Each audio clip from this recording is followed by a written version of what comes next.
¿Y cómo fue la guerra civil? Mi madre me contó cómo mi bisabuelo vivió la guerra civil española, en 1936 hasta 1939. Él era teniente, por lo que tuvo que luchar por su patria, a pesar de lo joven que era. Él en aquel entonces tenía 23 años.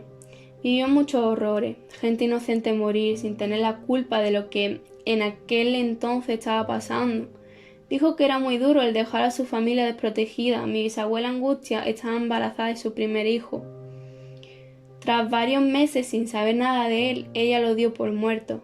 Pero lo que ella no sabía es que mi bisabuelo seguía vivo, pero con un brazo menos, debido a un acto de socorrer a sus 4 compañeros de una bomba que desgraciadamente le cayó al lado y hizo que perdiera el brazo derecho.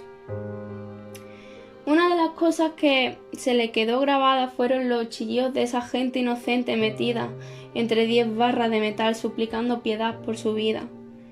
Le contó que había hasta niños, mujeres embarazadas, muchachos jóvenes que no tenían nada que ver.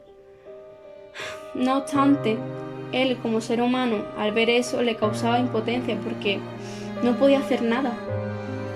Imaginaron los estragos que le causó y ese dolor que un hombre tiene al regresar y ver a su hijo de 1 año y durante ese tiempo no haber tenido su figura paterna, en no haber visto a mi bisabuela parir a su primer hijo. Era muy duro.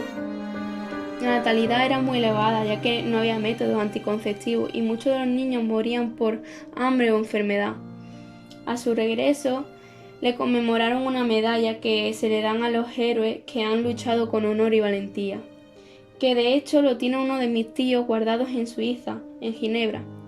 Después se retiró ya que no podía seguir sirviendo con un brazo menos y se fue a trabajar a las vías del tren de soldado. Y mi bisabuela pues de mientras estuvo criando a sus hijos. Trabajaba media jornada limpiando en algunas casas. Realmente ellos no pasaron hambre, ya que la pensión era elevada, es decir, vivían bien. Después mi abuela pudo estudiar, al igual que mi otro tío abuelo.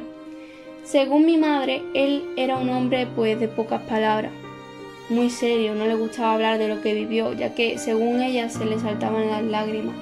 Tan grandes fueron las secuelas que donde vivía en la barriada García Grana, que luego después fue inaugurada el 4 de diciembre en la época de Franco, que eran viviendas de protección, había en ellas corralones y en esos pasillos largos estaban las puertas y una ventana a cada lado con barrotes. Y mi madre se asomaba por las ventanas, entonces mi abuelo le decía: Natalie, quítate de ahí, que no me gusta que estés detrás de los barrotes.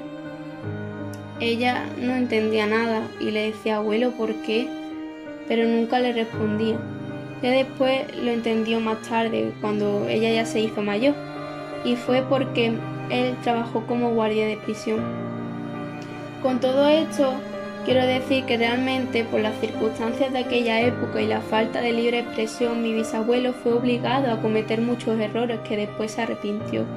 Pero él realmente fue un hombre bueno y generoso con todo el mundo, ayudó a muchos necesitados, tanta era la pobreza que veía que se quitaba la comida para dársela a los que vivían a su alrededor.